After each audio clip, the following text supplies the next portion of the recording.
Bismillahirrahmanirrahim. Assalamualaikum warahmatullahi wabarakatuh. Waalaikumsalam warahmatullahi wabarakatuh. Selamat pagi, salam sejahtera untuk kita semua. Alhamdulillah, bersyukur kita panjatkan kehadiran Allah Subhanahu wa taala, Tuhan yang Maha Esa. Karena pada kesempatan pagi menjelang siang hari ini kita bisa ketemu kembali di acara ngobras ngobrol santai ya. Yang insya Allah hari ini kita akan membahas satu tema menarik yang lagi fenomenal, yaitu tentang maraknya praktik judi online yang hari ini menjadi perbincangan warganet. Oleh karena itu di tengah-tengah kita ini sudah hadir narasumber nanti yang akan bersama kita menunggu selama 30 sampai 45 menit ke depan, yang akan bicara soal fenomena ini, yaitu Pak Dr. Nur Hamzah MPD selaku Ketua Pengurus Pusat, Ketua Umum Pengurus Pusat Program Studi Pendidikan Anak Usia Dini, sekaligus akademisi atau dosen IAIN Pontianak. Kita sapa dulu. Assalamualaikum. Waalaikumsalam warahmatullahi Gimana wabarakatuh. kabarnya Pak ya? Sehat, alhamdulillah. Baru landing berarti. Baru landing. Iya Pak, langsung kita ngobrolnya santai aja ya. Oh iya. Memang kemasan CBN ini kita santai. Kita baru-baru ini ya dihebohkan dengan fenomena praktik judi online. Karena memang judi online menjadi perbincangan banyak sekali warganya, termasuk data yang dirilis oleh pemerintah kurang lebih 3,2 juta ya. Iya. 3,2 juta. Angka besar itu. Angka yang cukup besar dan Sangat yang besar. cukup mencengangkan. 80.000 sampai 100.000 pengguna dari 3,2 juta itu adalah Anak-anak. berusia di bawah 10 tahun. Iya. Dan 400.000 kurang lebih usianya 10 sampai 20. Iya, betul. Nah, bagaimana sebenarnya Bapak melihat fenomena dan kecenderungan ini Ya, dalam ya. perspektif pendidikan dan usia dini? Saya barangkali mulai dari itu dulu ya, asal muasal ya. Ya, Kan kalau bicara soal judi online, kita kan banyak terminologi lain ya. ya, Ada judi online, judi daring, ya, ada pertemuan daring, pertemuan online. ya.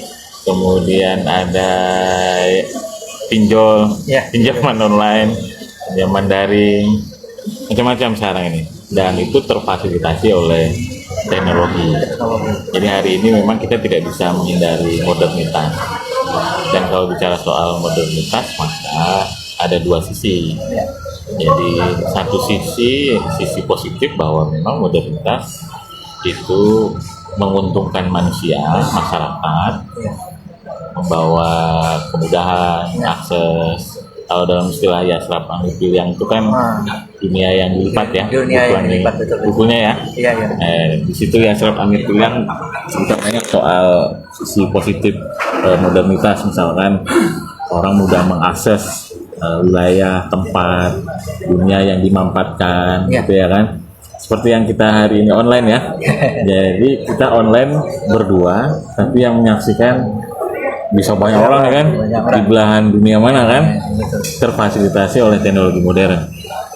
Tapi banyak juga para pemikir, filosof, terutama kelompok-kelompok postmodernisme itu, sahabat Fauzi, modernitas itu punya sisi gelap. Nah, Salah satunya ini ya. Nah, yang paling terasa kalau kita ngomongnya ringan ya, nggak ngebahas filsafat, ya sisi gelap modernitas itu diantaranya yang hari ini tema tentang judi daring ini kita bincangkan. Nah, kalau dulu kan ya judi, kalau soal judi sudah lah ya, Sudah lah, tuntas lah hukumnya kan, haram gitu aja udah titik ya kan. Nah cuman sekarang modusnya beda kan. Beda. Nah, kalau dulu orang judi itu mengambil tempat Mengambil tempat. di sebuah ruang, ya kan, mesti bersama-sama. Kalau nggak ngumpul nggak bisa terjadi tuh judi kan. Sembunyi-sembunyi, ya kan. Nah sekarang terfasilitasi oleh teknologi modern, di dalam kamar aja seseorang bisa Betul. judi, ya kan? Papar, ya. Bisa judi, nggak ketahuan tuh. Nah, dan teman-temannya juga Hanya dia dan Tuhan saja. hanya dia dan Tuhan saja yang tahu kan. Tapi tentunya iblis. Iya, karena perbuatan judi kan perbuatan iblis ya. Nah, saya kira itu. Jadi ini tidak terlepas dari fakta modernitas di mana orang atau manusia terfasilitasi melakukan perilaku negatif yang salah satunya adalah judi online. Dan ini sebenarnya dimanfaatkan oleh ya yang kita sebut bandar ya, sahabat Fauzi ya. Iya, bandar. Nah, bandar karena mesin judi ini kan mesin. Operatornya ada. Nah, karena operatornya ada, bosnya ada, ya gitu. Nah, bosnya bisa dari mana-mana nih, ya kan? Kalau dulu judi itu, ya bosnya ya di situ kan gitu. Terkonsentrasi Pada satu tempat. Nah, sekarang kalau kita dengar berita kan borderless betul. Sekarang kan kalau kita dengar di berita, dibaca kan, bos judi online itu ada di Vietnam, ada di Kamboja. Nah, sekarang sangat bisa terjadi itu. Karena memang salah satu sifat modernitas teknologi modern itu adalah mudah diakses. Mudah diakses. Nah, kenapa misalkan judi online marak seperti yang data sahabat Fauzi sampaikan tadi, jutaan penduduk Indonesia diindikasi main judi online karena memang mudah diakses, sengaja disetting mudah gitu. Jadi masuk saja misalkan ke salah satu web, depositnya juga mudah, sehingga anak-anak tadi yang 80.000 sampai 100 ribuan itu juga bisa main. Nah, karena memang mudah itu tadi, sengaja diakses mudah.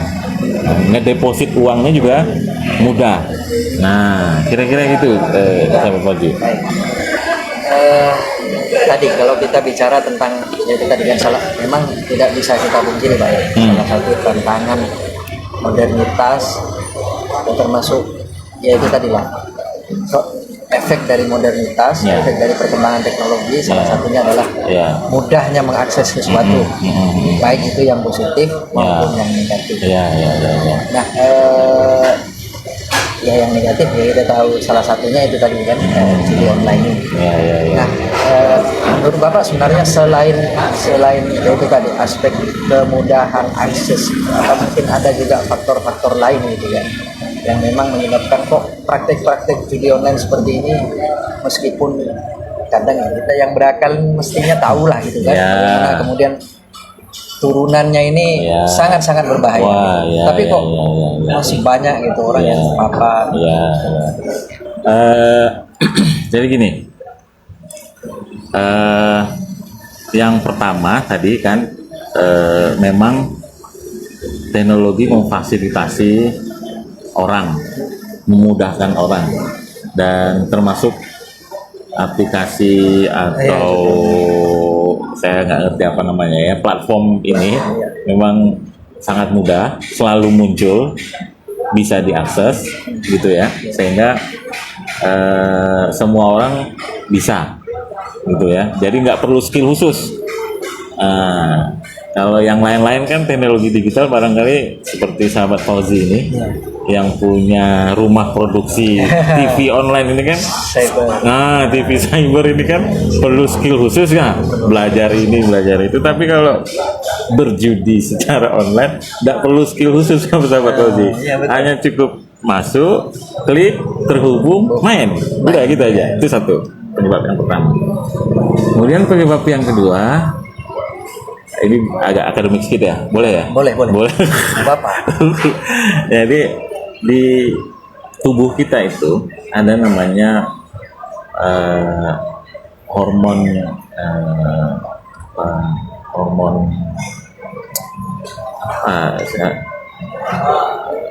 dormopin. Ya, saya lupa, kira-kira gitulah istilahnya ya. Hormon itu hormon fungsinya apa? Jadi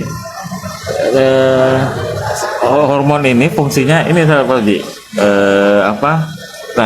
saya cek dulu apa hormonnya ini, biar nggak salah ya. Ngeri juga kalau kita salah ini Sobat Fauzi.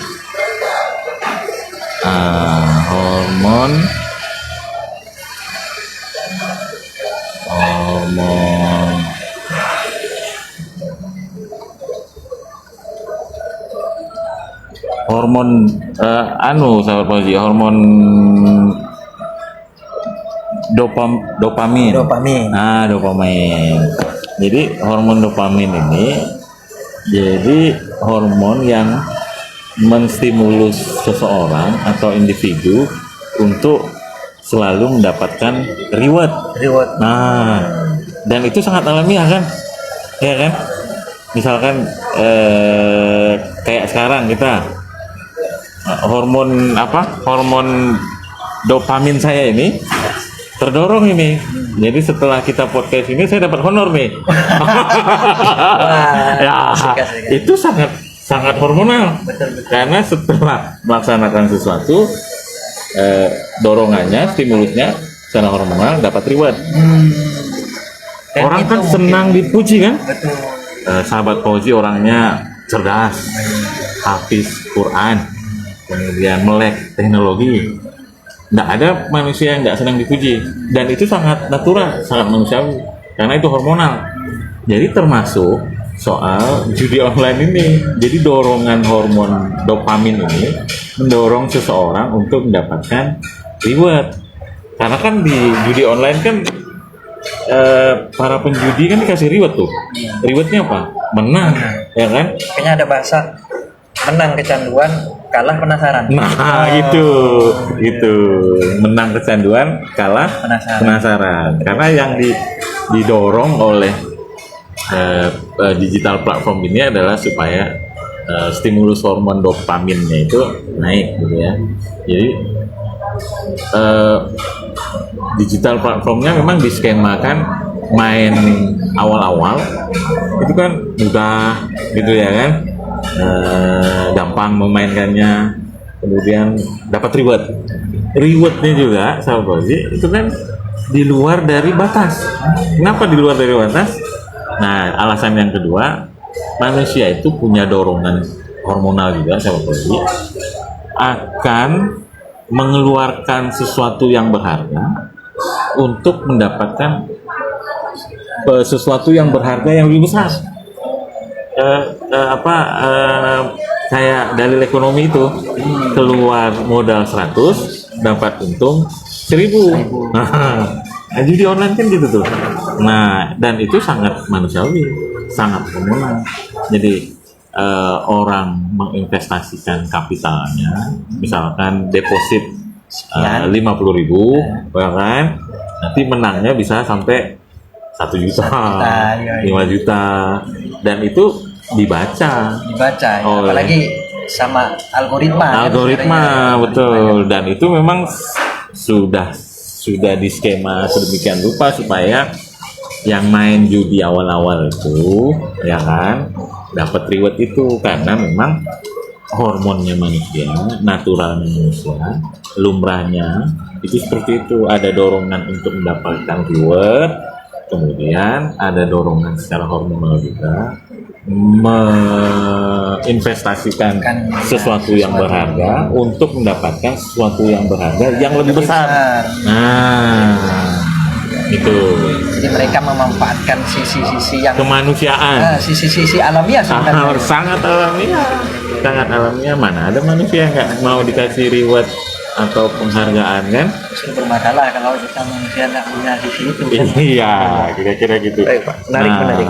Kemudian sahabat Fauzi, yang berikutnya, nah itulah kan kalau kita lihat pemasaran atau marketingnya judi online ini kan juga sangat masif ya. Iya, betul. Dan itu melibatkan para pesohor, para pesohor dunia maya. Mereka beriklan di sana menggunakan pesohor-pesohor dunia maya ini kan, yang ganteng, yang cantik, betul. Ya kan, followernya banyak, ya kan? Itu yang mungkin banyak membuat generasi muda termasuk anak-anak terpapar. Oh iya, karena kan anak muda kita sekarang generasi generasi milenial, digital native, itu kan tokoh panutan mereka kan tokoh yang sering muncul di dunia digital, dunia maya, ya kan? Nah, yang punya follower banyak, kan kira-kira gitu. Nah, beriklan lah mereka di endorse ya, terima endorse ya. Nah, tapi kalau mereka minta sahabat Fauzi untuk mengendorse, nggak mau. Ya, pasti tidak laku. Nggak laku, karena tidak jadi tokoh idola bagi digital native kan, kira-kira gitu ya. Suruh menjadi musuh bersama. Sudah jadi musuh bersama. Nah, jadi akumulasi dari 4 hal tadi menurut saya semakin masif lah praktek berjudi secara daring. Kemudian juga karena ini judinya secara daring, hukuman sosial dari komunitas sosial hampir nggak ada, sahabat Fauzi. Nah itu.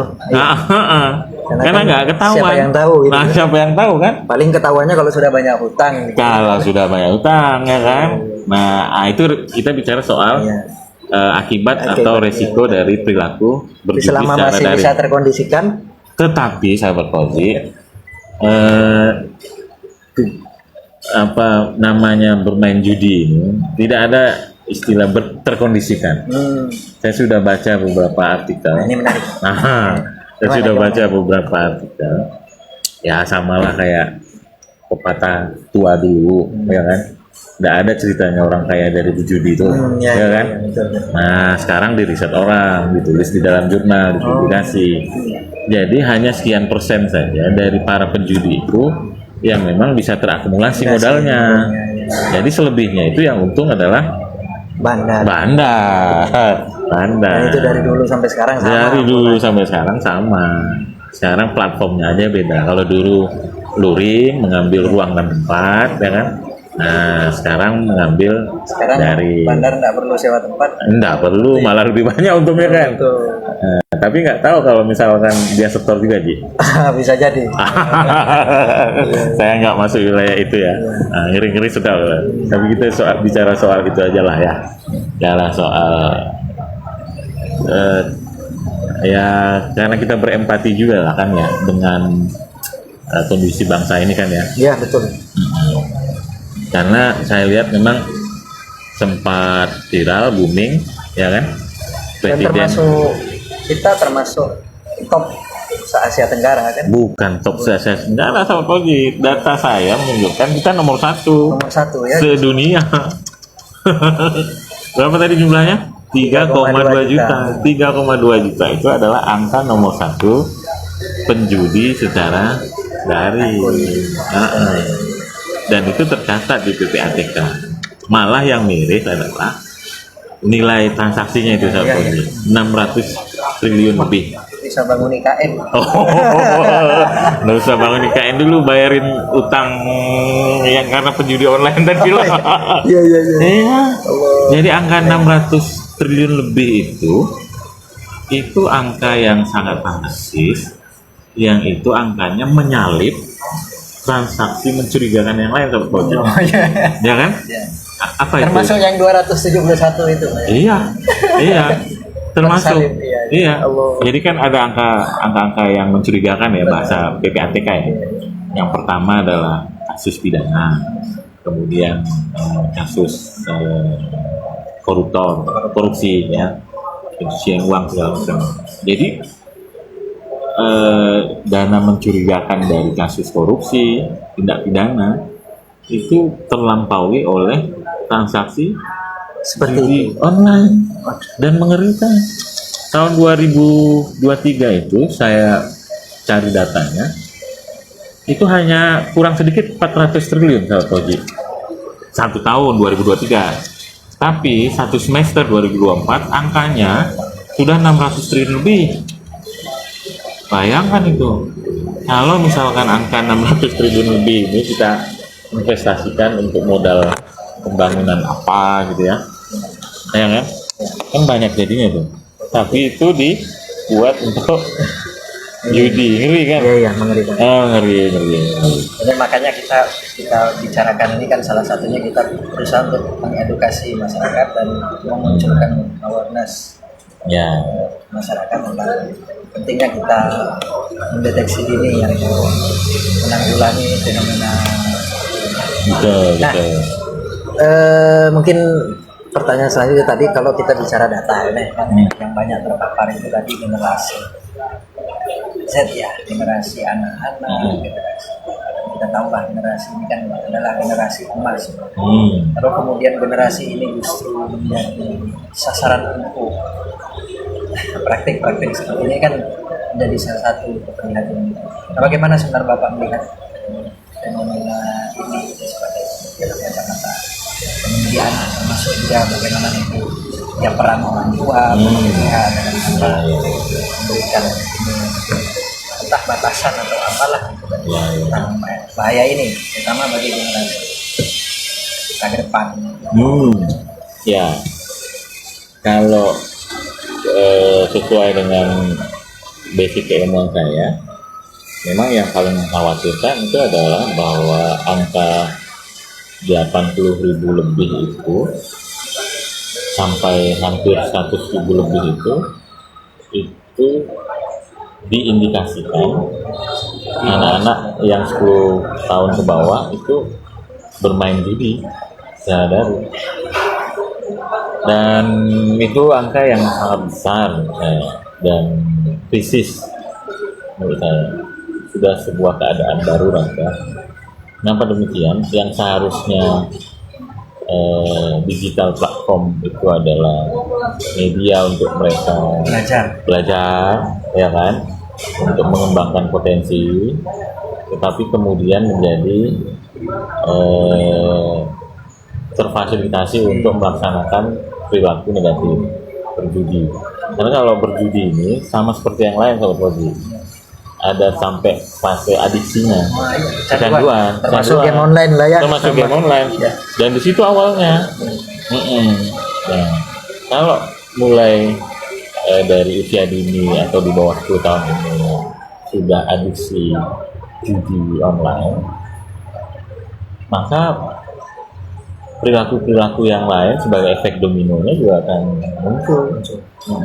Misalkan begini,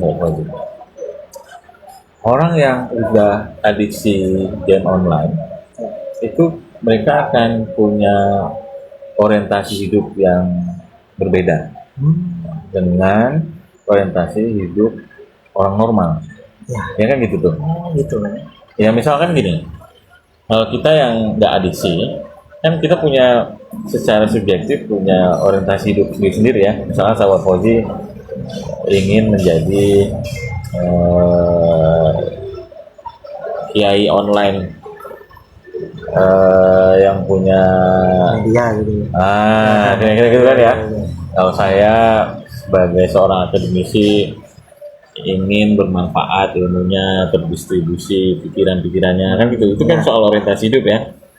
Tapi kalau orang yang sudah adiksi judi online, ya orientasi hidupnya satu, bagaimana memenuhi keinginan untuk bermain judi secara daring.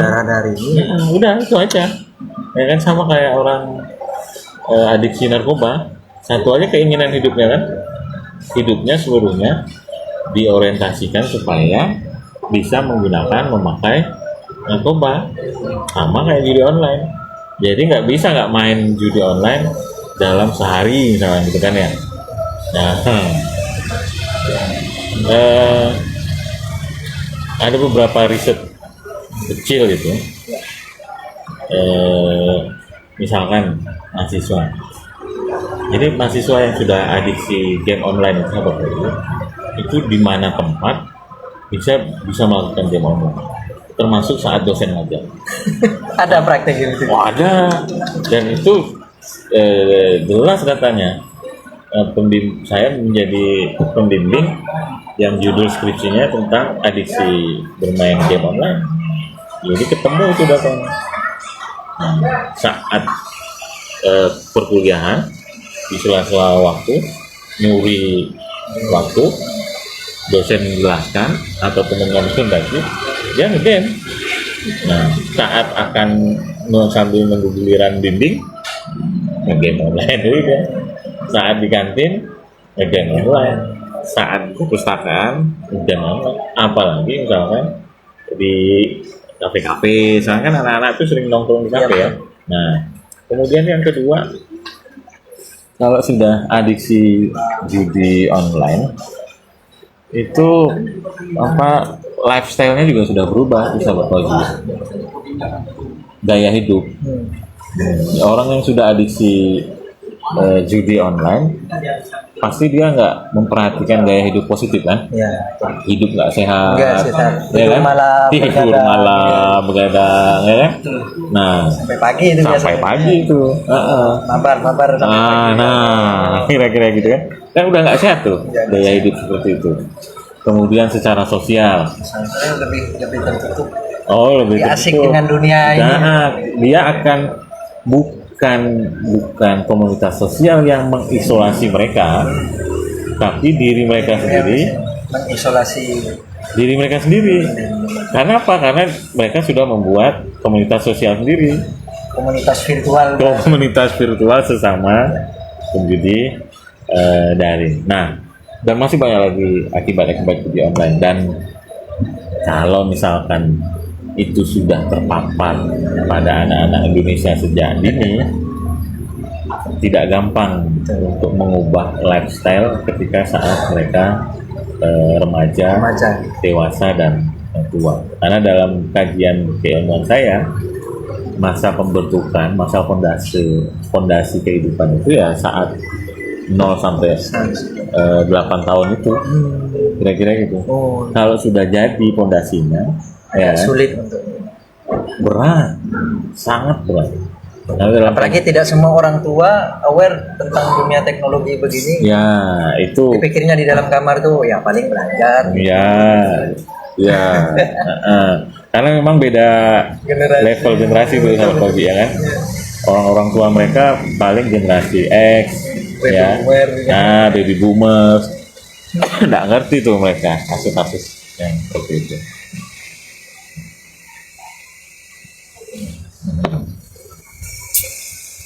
Ini kadang kita miris Pak ya, fenomena-fenomena seperti ini, apalagi itu tadi tidak semua aware ya terhadap fenomena-fenomena atau kejahatan-kejahatan atau bahaya-bahaya sebagai akibat dari akses kemudahan informasi teknologi. Nah, mungkin terakhir lah ya, sekaligus mungkin ada sedikit himbauan lah untuk masyarakat kita. Kalau kita sebagai orang tua ini mestinya gimana gitu Pak, menghadapi fenomena seperti ini gitu. Apalagi memang tidak semua ya, kalau kita mungkin kita orang tua mungkin bisa lah gitu kan mendampingi anak atau seperti apa, tapi kan tidak semua orang tua punya kesempatan gitu, apalagi mau belajar terkait dunia seperti ini yang mungkin relatif baru bagi mereka. Yang pertama menurut saya yang paling penting itu adalah literasi digital. Digital juga penting. Nah, kalau orang tua, masyarakat, guru atau orang dewasa literasi digitalnya sudah bagus, saya kira itu akan menciptakan iklim yang positif supaya praktek-praktek digital negatif itu bisa terhindar. Itu satu.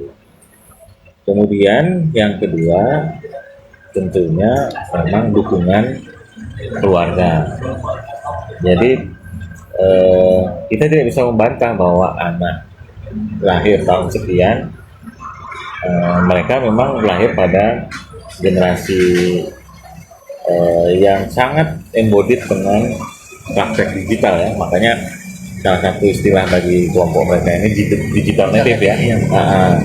Tetapi para digital native ini harus mendapatkan dukungan keluarga supaya praktek-praktek negatif itu tadi bisa terhindarkan. Bagaimana bentuk dukungan keluarga?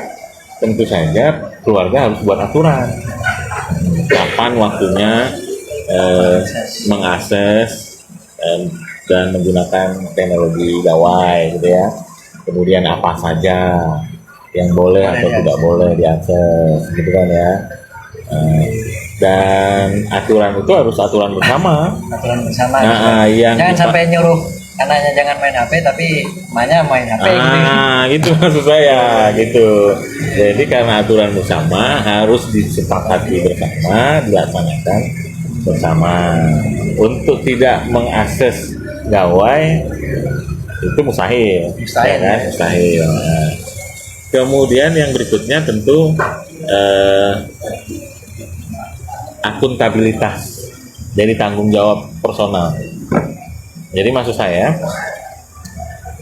harus ditanamkan sejak dini, apapun yang menjadi perilaku seseorang harus dipertanggungjawabkan secara personal dan dipertanggungjawabkan kepada orang tua atau keluarga.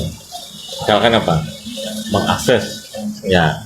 Kalau mengakses yang tidak bagus, negatif, itu harus berani bertanggung jawab, lapor kepada orang tua. Orang tua juga seperti itu, harus ada mekanisme punishment.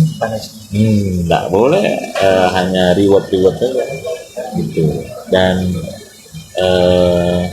tentu saja ini harus dilakukan dalam skala yang mikro dan makro, di lingkungan keluarga ditumbuhkan literasi digital positif, di lingkungan sekolah masyarakat juga seperti itu, termasuk sampai ke para pengambil kebijakan saya, ya kan? Ya kalau nggak ditutup sama pemerintah repot juga kan? Repot lah Pak Fauzi. Tugas bagi Kominfo ini. Oh iya, kan sudah jelas itu hadisnya kan, ada 3 level menangani kemungkaran ya kan. Harus jalan tiga-tiganya. Ranahnya pemerintah adalah ranah otoritas, karena otoritas inilah pemerintah yang mestinya punya peluang untuk menutup akses yang bukan yang membatasi, memang harus diperangi, ditutup begitu. Kalau enggak rusak bangsa ini. Jadi ongkos akibatnya itu lebih besar daripada.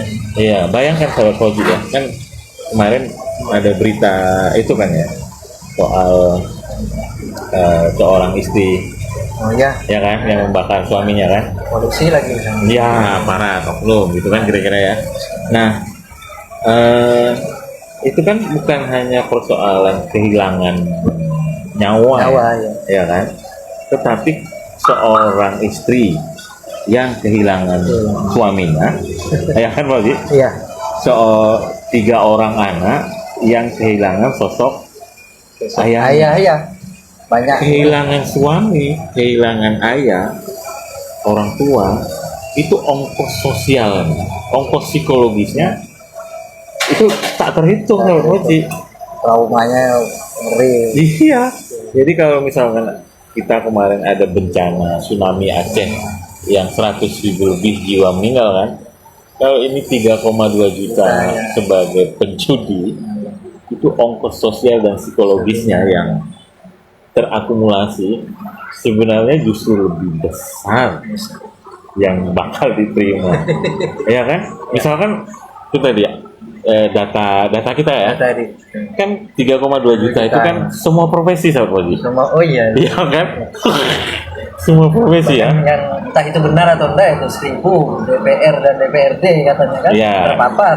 Ya, kalau bicara soal benar atau tidak, kan kita cuma mengutip ya. Iya, mengutip. Dan data itu dikeluarkan resmi oleh kan ya. Ya, PPATK kan. Saya sih meyakini, misalkan seorang pegawai, entah PNS atau perusahaan, karena dia adiksi judi online, sampai ke menguras uang perusahaan atau uang bukan hak dia kan, atau pemimpin organisasi. Ada kasus kepala desa itu kan. Kepala desa, ya kan? Kan ongkos sosialnya ngeri itu. Atau jangan-jangan ya adik-adik kita yang pengurus-pengurus organisasi ini, jangan-jangan kan? Jangan-jangan juga terpapar gitu kan? Terpapar perilakunya, kemudian menggunakan uang organisasi untuk dimodalkan judi online, kan ngeri itu. Jadi sama kayak kejadian itu sahabat Fauzi. Ketika seorang ulama oleh setan digoda, mau mau dosa mabuk, apa dosa berzina, apa dosa membunuh. Kan dia pilih yang paling Paling ringan. ringan, mabuk. Ya kan? Rupanya setelah Mabuk mabuk, itu kunci ternyata. kunci dia Masuk zina. ternyata. Ya kan? Dan setelah zina rupanya membunuh juga. Nah, sama kayak judi online nih kan? Awalnya judi online. Awalnya judi online. Jadi nyerempet ke pinjol. Nah, nanti dirempet ke pinjol, ya kan? Pinjol nggak mau bayar, ngambil uang perusahaan kan, uang organisasi, ya kan? Macam-macam kan? Jadi problem turunannya jauh lebih Oh, besar. jauh lebih besar. Nah, dan seterusnya. Efek dominonya. Saya kira itu Iya. ringan-ringannya siang hari ini. Iya, baik. Ya. Terima kasih ya. Nah.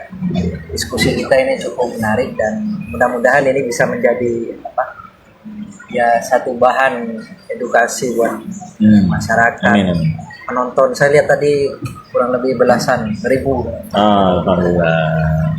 Mudah-mudahan bisa menjadi edukasi kita bersama tentang bahaya fenomena adiksi judi online, dan mudah-mudahan materi atau obrolan kita pada kesempatan kali ini juga bisa turut serta disosialisasikan, minimal setidaknya dengan mengikut share ya, dengan ikutan share dan membagikan konten kita pada kesempatan kali ini, dan turut mensosialisasikan kepada masyarakat kita di akar rumput agar ya, ini ancaman kita bersama, dan ini harus menjadi kesadaran kita bersama untuk bagaimana kita bisa menanggulangi agar generasi kita terselamatkan, ya, generasi emas kita terselamatkan dari bahaya-bahaya yang mengancam di kemudian.